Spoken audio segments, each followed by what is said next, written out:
Pengadilan Negeri Bandung kembali menggelar sidang lanjutan ke-9 dalam kasus yang melibatkan Henry Muller dan Dodi Muller terkait status hukum mereka sebagai anak kandung yang sah. Sidang menghadirkan saksi ahli di bidang hukum, R. Ismadi Santoso Bekti, SH, MH, serta saksi yang sering berkomunikasi dengan orang tua Henry Muller di Belanda. Dalam persidangan, saksi ahli menegaskan bahwa Henry Muller dan Dodi Muller adalah anak kandung yang sah secara hukum, hanya menambahkan nama marga, Muller. Jaksa penuntut umum tidak dapat melanjutkan upaya hukum lebih lanjut setelah ahli memberikan saran dan pelajaran mengenai penyidikan yang benar. Ahli menekankan bahwa proses penyidikan harus dilakukan dengan baik dan benar, mengingat banyak kesalahan yang terjadi dalam penerapan pasal terhadap tersangka. Saksi fakta atas nama Ibu Nancy sama dengan Pak Denny, ya mereka menjelaskan bahwa Dodi Rustandi Muller maupun Edi Hermawan Muller itu adalah memang merupakan keturunan daripada saudara Edi Edward Muller, ya.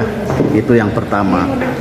Yang kedua, mereka mengatakan bahwa kedua orang tersebut atau kedua terdakwa tersebut memang betul-betul merupakan keturunan Muller dan pernah pada saat tahun 1995 Edi Edward Muller berangkat ke Belanda menemui saudara-saudaranya, pernah difasilitasi oleh Bu Nancy untuk menyampaikan, bertelepon ke Belanda dan menyampaikan bahwa anak-anaknya di sini dalam keadaan sehat, kemudian menanyakan juga kondisi bapaknya di sana dan sehat, berarti meyakinkan kita bahwa memang mereka itu adalah betul bahwa Edi Edward Muller itu mempunyai adik atas nama Dora yang berada di Belanda dan sampai sekarang masih hidup.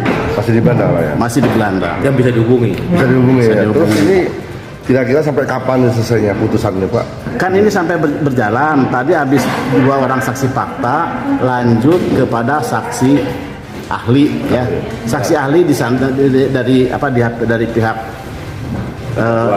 terdakwa yang menyampaikan bahwa memang penambahan nama Muller yang digunakan oleh Henry Edward Muller maupun oleh Dodi Rustandi Muller itu memang sah, ya, karena memang merupakan bahkan ada ini di luar ini oknum wartawan, ya, itu istilahnya memberitakan mafia tanah itu seperti apa, Pak, ini bahkan ini harus diluruskan, ya, Pak, kalau dikatakan tentang nama baik seseorang, ya, Pak, ya. Baik, kalau dikatakan mereka mafia tanah, di mana dikatakan mana mafia tanah? Karena mereka itu justru menuntut haknya gitu, ya, untuk mencari kebenaran. Kan sudah ada buktinya bahwa dengan adanya tuntutan oleh mereka melalui sidang peradilan perdata, mereka ternyata dimenangkan gitu kan. Namun ternyata ada ketidakpuasan daripada penggarap atau penghuni di sana. Akhirnya mereka melakukan penuntutan, katanya Edi Edward Muller itu sebenarnya salah, katanya seharus menggunakan kata palsu, seharusnya katanya Muller Edward gitu. Terus lagi, Pak, tadi setelah pertanyaan-pertanyaan ya tentang penyidik dengan terdakwa 2 Muller ini kok berbeda tuh, seperti sanksinya apa nanti ini, Pak, oknum penyidik ini, Pak? Ya, kalau sanksi oknum penyidik kan kami tidak jelas. Yang jelasan begini, kami sebagai advokat, ya, tim kami itu untuk mengharapkan bahwa Henry Hermawan Muller maupun Dodi Hermawan Muller itu ya bisa terbebas dari Yuswoyoto Investigasi Hukum Kriminal Polda Jabar melaporkan.